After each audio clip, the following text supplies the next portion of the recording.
नाशिक जिल्हाधिकारी कार्यालय परिसरात अचानक झाड कोसळलंय, त्यामुळे मोठा अपघात झालाय। या दुर्घटनेत शासकीय आणि खासगी अशा अनेक वाहनांचं मोठं नुकसान झालंय। घटनेनंतर परिसरात आपत्कालीन परिस्थिती निर्माण झाली आणि कर्मचाऱ्यांची मोठी गर्दी जमली। सुदैवानं यात कुठलीही जीवितहानी झालेली नाही। प्रशासनाकडून झाड हटवण्याचं काम सुरू आहे।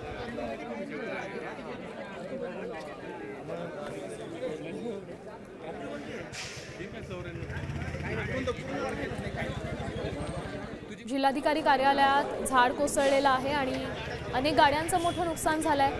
तुर्तास तरी कोणतीही जीवितहानी झाल्याचं वृत्त समोर आलेलं नाहीये, मात्र गाड्यांचं मोठं नुकसान झालंय। या संदर्भातली माहिती देत आहेत आपले प्रतिनिधी अभिजित सोनवणे। अभिजित, जिल्हाधिकारी कार्यालयात काही वेळापूर्वी हा प्रकार घडलेला आहे। जिल्हाधिकारी कार्यालयाचं जे झाड आहे त्या झाड अचानक पावसामुळे उन्मळून पडलं आणि त्या झाडाच्या खाली ज्या खासगी आणि काही शासकीय वाहनं त्या ठिकाणी उभी होती, त्या वाहनांवर हे झाड पडल्यामुळे या वाहनांचं मोठ्या प्रमाणात नुकसान झालेलं आहे।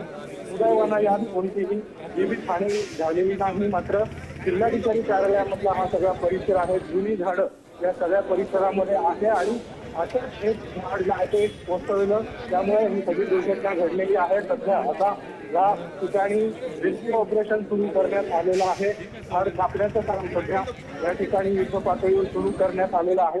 जिल्हाधिकारी कार्यालयाचा हा परिसर जर आपण बघितला तर अतिशय वर्दळीचा हा भाग आहे, कारण जिल्हाभरातले नागरिक या ठिकाणी आपापली कामं घेऊन त्या ठिकाणी येत असतात। नक्कीच अभिजित, आपण दृश्यांच्या माध्यमातूनही पाहतोय अतिशय मोठं नुकसान होत आहे। धन्यवाद तुम्ही दिलेल्या या सविस्तर अपडेटसाठी। आपण ही दृश्य पाहतोय, गाड्यांवर झाडाच्या फांद्या कोसळल्यामुळे मोठ्या प्रमाणात नुकसान झालं।